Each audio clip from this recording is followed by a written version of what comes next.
Imaginez un jeune forgeron, au crépuscule d'une vie qui n'a pas encore commencé, tapi dans l'ombre d'une forge ancestrale, niché au creux d'une vallée, où le vent lui-même semble hésiter à entrer, où les montagnes se dressent comme des sentinelles silencieuses, gardiennes d'anciens secrets, où la rivière en contrebas murmure des histoires de voyageurs perdus et de rêves inachevés.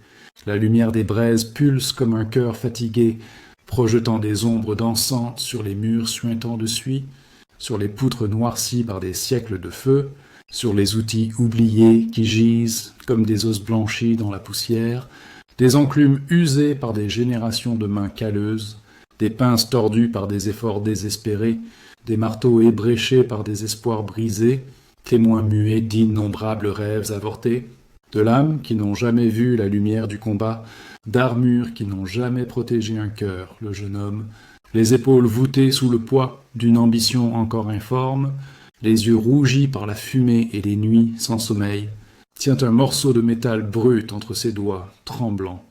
Il frappe avec une fureur presque sacrée. Il chauffe le fer jusqu'à ce qu'il rougisse comme un soleil couchant. Il plie, il tord, il martèle, il recommence. Des heures qui s'étirent comme des chaînes, des jours qui se fondent en semaines, des saisons qui défilent comme des fantômes.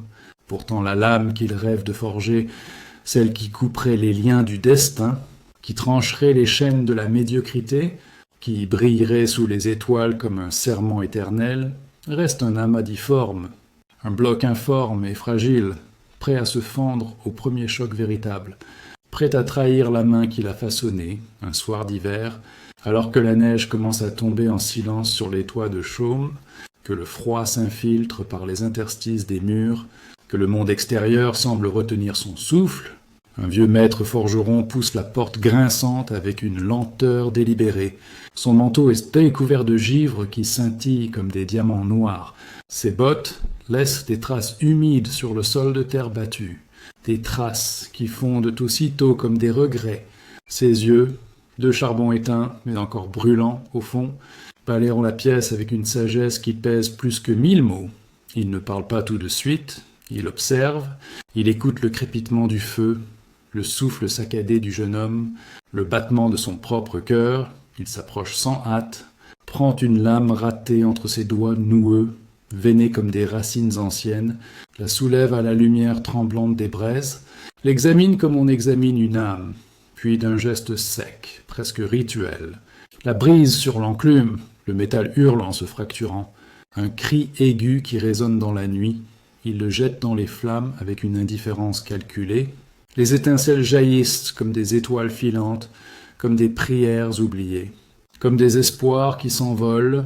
Le jeune homme, les poings serrés jusqu'à ce que les jointures blanchissent, la sueur perlant sur son front malgré le froid, proteste d'une voix rauque « J'ai tout essayé, j'ai frappé plus fort, plus longtemps, plus souvent, j'ai veillé des nuits entières, j'ai sacrifié mon sommeil, ma santé, mes amis. » Le maître le regarde longuement, sans pitié mais sans cruauté, un regard qui traverse les années, qui voit au-delà des apparences, puis d'une voix rauque, forgée par des décennies de feu et de silence, une voix qui semble venir des entrailles de la terre elle-même. Ce n'est pas le feu qui manque. Mon garçon, ce n'est pas la force, ce n'est pas le temps. C'est ce que tu refuses d'enlever, ce que tu gardes par peur, par habitude, par illusion.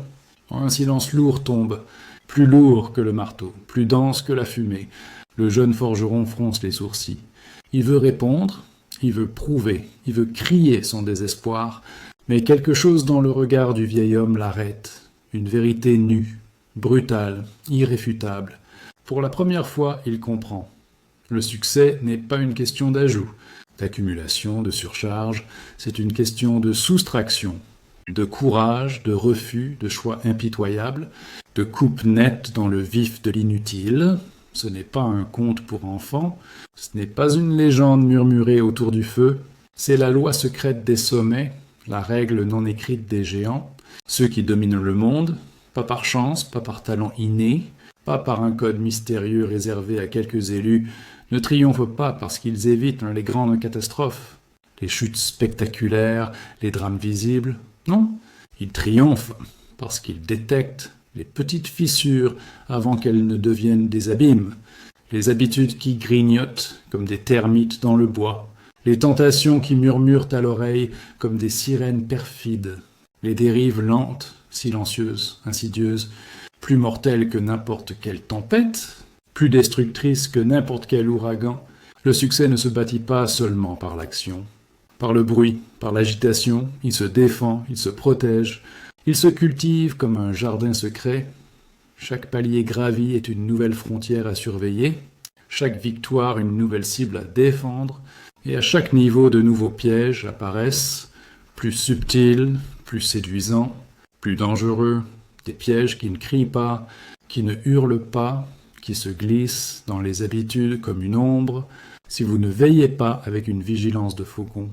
Si vous ne surveillez pas chaque recoin de votre esprit, si vous ne protégez pas farouchement votre avance comme un trésor vivant, comme une flamme fragile dans la nuit, vous la perdrez lentement, inexorablement, sans même vous en rendre compte jusqu'au jour où vous vous réveillerez au pied de la montagne que vous aviez escaladée. Voici donc le grand feu purificateur, le brasier de la vérité, non pas pour empiler, non pas pour accumuler, non pas pour alourdir, mais pour retrancher, pour brûler, pour affiner, pour purger, pour révéler l'essence. Voici les 10 erreurs fatales que les vrais maîtres, ceux qui ne retombent jamais, ceux qui construisent des empires durables, ceux qui laissent une empreinte indélébile, évitent à tout prix, non par hasard, non par chance, mais par une discipline invisible, quotidienne, impitoyable, taillée dans le roc de la conscience, forgée dans le silence des choix répétés. Première erreur, vouloir plaire à tout le monde. Imaginez un capitaine au gouvernail d'un 3-mâts, au milieu d'un océan déchaîné. Les vagues s'écrasent comme des montagnes liquides. Le vent hurle comme un démon. La pluie fouette le pont comme des lames. Il veut que chaque matelot l'aime, que chaque passager l'admire, que chaque voix à bord soit apaisée. Il change de cap dès qu'un marin grogne contre la fatigue. Il ralentit dès qu'un enfant pleure dans la cale. Il ajuste les voiles selon les humeurs du vent et celles des hommes, selon les plaintes, selon les peurs. Il évite les vagues trop hautes qui pourraient effrayer, les courants trop forts qui pourraient fatiguer, les nuits trop sombres qui pourraient angoisser. Et un matin, après des semaines de navigation erratique, il se réveille au milieu de nulle part. Le vent est tombé, les vivres s'épuisent, les cartes sont inutiles et personne ne sait où aller.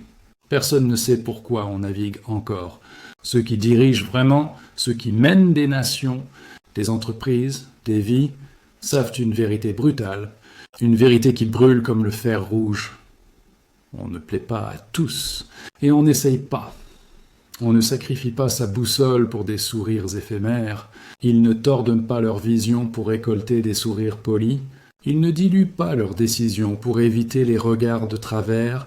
Ils ne passent pas leurs journées à polir leur image au lieu de forger leur réalité. Chaque minute passée à gérer les perceptions est une minute volée à la construction de ce qui compte vraiment. Chaque oui poli à une demande inutile est un non. À une priorité vitale, chaque compromis pour éviter un conflit est une fissure dans la coque du navire. Une fissure qui grandira, qui s'élargira, qui finira par engloutir tout l'équipage. Dire non à un ami qui demande trop de temps, dire non à un collègue qui veut juste 5 minutes, qui deviendront des heures. Dire non à un proche qui attend que vous abandonniez vos rêves pour les siens. Dire non à une invitation flatteuse qui brille mais ne mène nulle part, à une opportunité brillante mais hors cap, à un projet séduisant mais qui dilue votre force. Ce n'est pas de la froideur, ce n'est pas de l'arrogance, ce n'est pas de l'égoïsme, c'est de la clarté, c'est de la loyauté envers soi-même, envers la version de vous qui mérite le sommet. La peur du rejet murmure sans cesse à l'oreille, comme un serpent dans l'herbe. Sois gentil, sois apprécié, sois en sécurité, ne prends pas de risques, reste dans le troupeau. Mais la solitude fait partie du voyage. La vraie solitude, celle qui forge les âmes, le vrai respect naît de l'alignement, pas de l'approbation générale, pas des likes, pas des applaudissements, et quand vous cessez de courir après l'amour de tous, quand vous acceptez que certains vous détesteront, que d'autres vous envieront, que quelques-uns seulement vous comprendront, vous commencez à construire pour celui qui comptera demain. Vous-même, au sommet, seul avec votre vérité, mais libre, libre comme l'aigle qui plane au-dessus des nuages. Deuxième erreur, attendre la motivation. La motivation, c'est une bourrasque, une rafale soudaine venue d'on ne sait où. Elle arrive sans prévenir, elle gonfle les voiles comme par magie. Elle vous fait voler au-dessus des obstacles. Vous vous sentez invincible, léger, porté par une force supérieure. Les idées fusent, l'énergie déborde. Le monde semble plier devant vous, puis aussi vite qu'elle est venue, aussi brutalement, elle disparaît, le vent tombe, les voiles pendent mollement, le bateau dérive, et vous restez là, immobile, les bras ballants, à attendre la prochaine bourrasque, à espérer le prochain éclair d'inspiration, à scruter l'horizon en vain. Ceux qui dominent, ceux qui construisent des légendes, ne comptent pas sur le vent, ils rament avec une régularité de métronome, jour après jour, qu'il pleuve à verse, qu'il grêle comme des pierres, qu'il neige en tourbillons blancs, qu'ils soient fatigués jusqu'aux os, tristes jusqu'au fond de l'âme, malades jusqu'au vertige, découragés jusqu'aux larmes. Ils ont signé un pacte avec eux-mêmes, un contrat gravé dans le sang et la sueur, scellé dans le silence de l'aube. La routine n'est pas une option, c'est la loi, c'est la respiration, c'est la vie elle-même. Ils ne se demandent pas « ai-je envie ?» Ils ne se demandent pas « est-ce que je me sens prêt ?» Allez, ils ne négocient pas avec leurs émotions, ils agissent. Et l'envie suit comme une ombre, la confiance suit comme un frère, la preuve suit comme une récompense, la victoire suit comme une conséquence inévitable, car la motivation n'est pas le moteur, c'est le bonus, le petit cadeau du ciel. Le vrai carburant, c'est la répétition, la friction quotidienne, le choix de se présenter encore et encore, matin après matin, jusqu'à ce que l'effort devienne respiration, jusqu'à ce que la discipline devienne identité, jusqu'à ce que l'habitude devienne destin. Troisième erreur, poursuivre trop d'objectifs à la fois. Un archer qui vise 10 cibles à la fois n'en touche aucune. Il disperse ses flèches comme un enfant disperse des confettis. Il gaspille sa force, son attention, sa précision. Il rate tout. Il revient bredouille. Les mains vides, le cœur lourd, il se décourage. Il abandonne. Il maudit son arc. Un chasseur qui court 10 lièvres à la fois n'en attrape aucun. Il s'épuise dans les fourrés. Il se perd dans les bois. Il rentre les mains vides. La faim au ventre, la honte au cœur, ceux qui percent les murs du possible, concentrent leurs tirs avec une précision chirurgicale, ils choisissent une cible, une seule, pas 10, pas 5, une, celle qui une fois touchée rend tout le reste plus facile ou inutile, celle qui ouvre les portes, celle qui change la donne, ils y mettent toute leur énergie, toute leur attention, toute leur précision, toute leur vie, toute leur âme, pas pour toujours, pas jusqu'à l'épuisement éternel, mais assez longtemps pour créer un élan irréversible, pour bâtir une fondation inébranlable, pour percer un trou dans le mur du destin, pour laisser une marque indélébile, dire non à une bonne idée qui brille mais distrait, reporter un projet séduisant qui appelle mais divise, sacrifier la variété pour la profondeur. La dispersion pour la maîtrise, ce n'est pas un manque d'ambition, c'est de la maturité, c'est de la stratégie, c'est de la victoire pure. Le succès ne se mesure pas au nombre de flèches lancées dans toutes les directions, mais à la cible transpercée en plein cœur, avec une force qui fait trembler le monde. Quatrième erreur, décider sous le coup de l'émotion. Une vague de colère monte comme une marée noire, un pincement de peur serre la gorge comme une main invisible. Une journée noire tombe comme un rideau de fer, et soudain vous abandonnez tout, vous changez de cap sans réfléchir, vous détruisez ce que vous avez bâti pendant des mois, des années, des décennies de sueur et de larmes.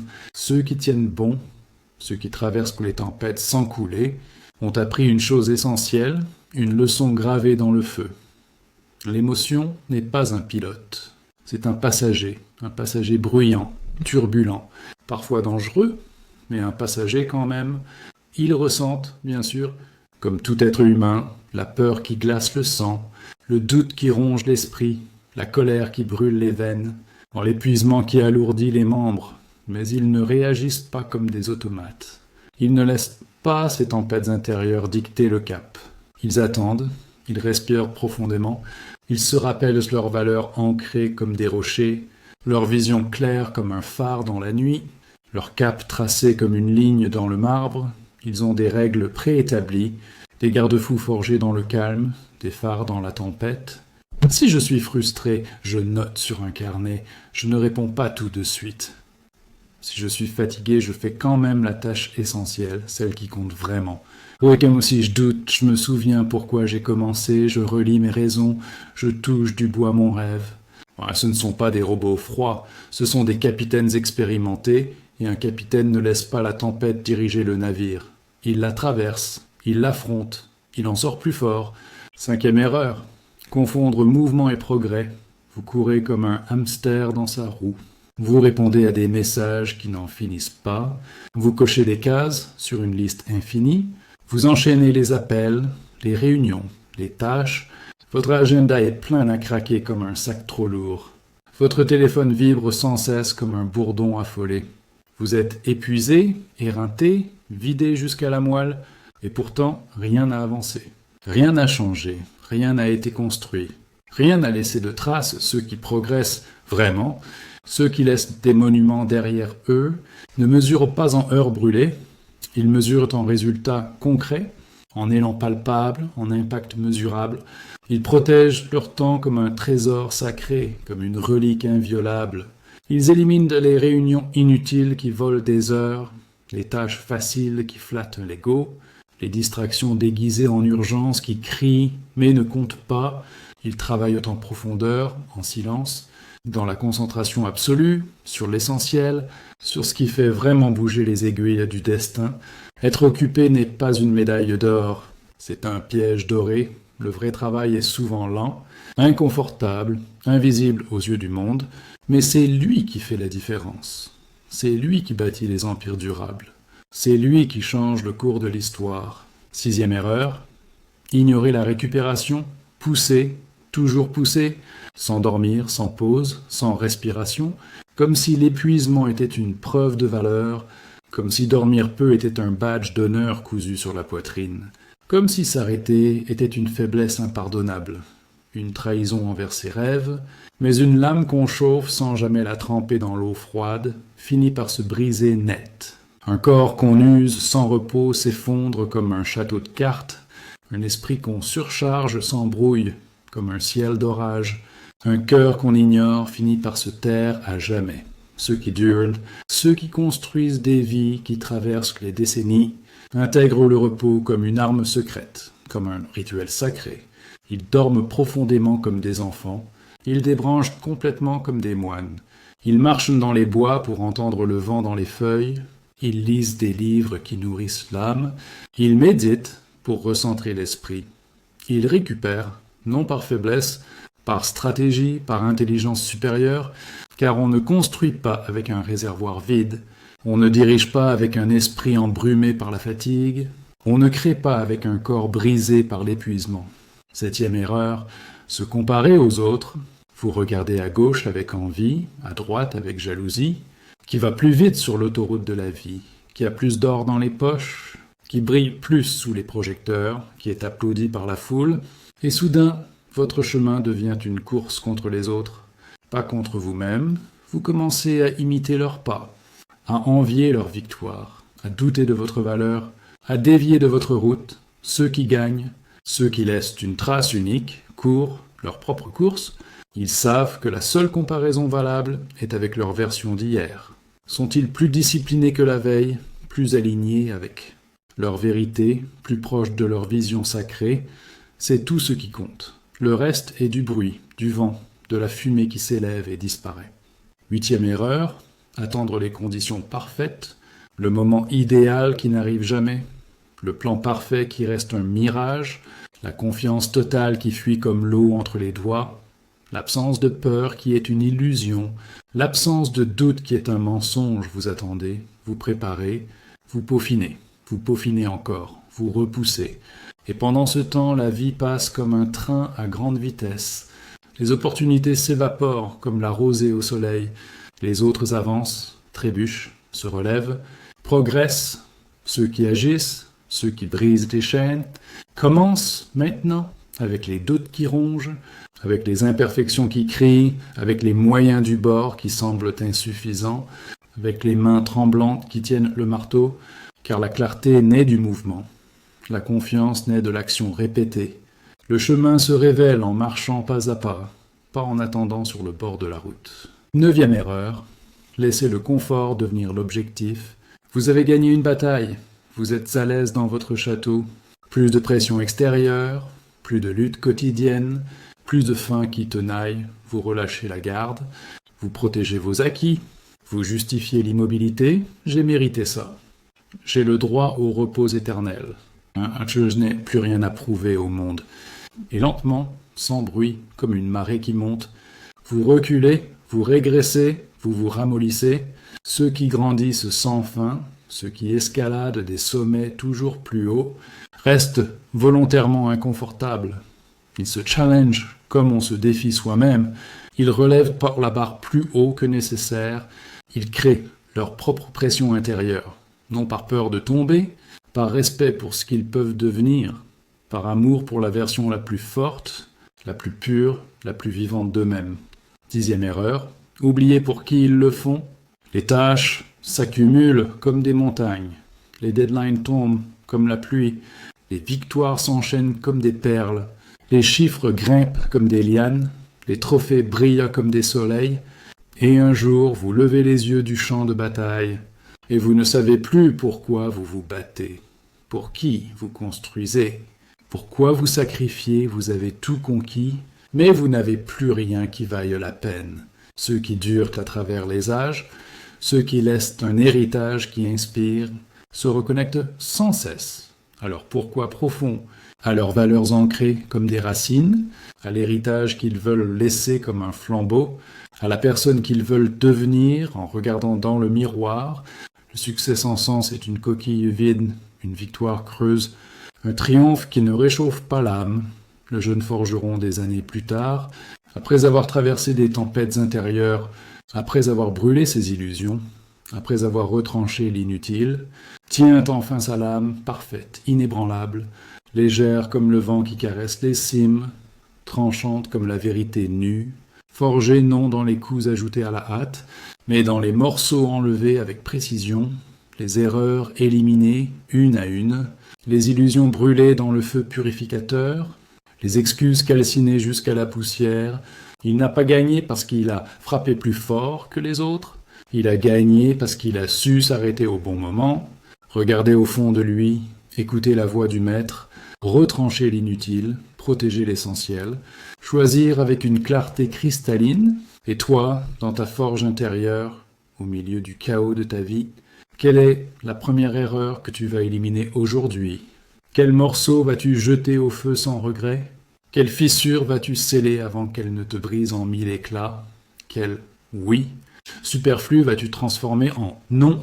Salvateur qui libère ton énergie, le chemin est clair comme un sentier de montagne au lever du soleil. Il ne s'ouvre pas en ajoutant toujours plus. En alourdissant le fardeau, il s'ouvre en enlevant, en allégeant, en choisissant, en refusant, en défendant farouchement ce qui compte vraiment, en protégeant farouchement ce qui te rend vivant, ce qui fait battre ton cœur plus fort. La forge t'attend comme une promesse. Le feu est allumé comme un appel, le marteau est dans ta main comme un pouvoir, le métal chauffe comme une opportunité. Qu'est-ce que tu vas retrancher? Qu'est-ce que tu vas oser enlever, couper, brûler, éliminer, pour enfin forger la lame qui te mènera au sommet, celle qui tranchera les doutes, qui brisera les chaînes, qui éclairera ton chemin pour toujours,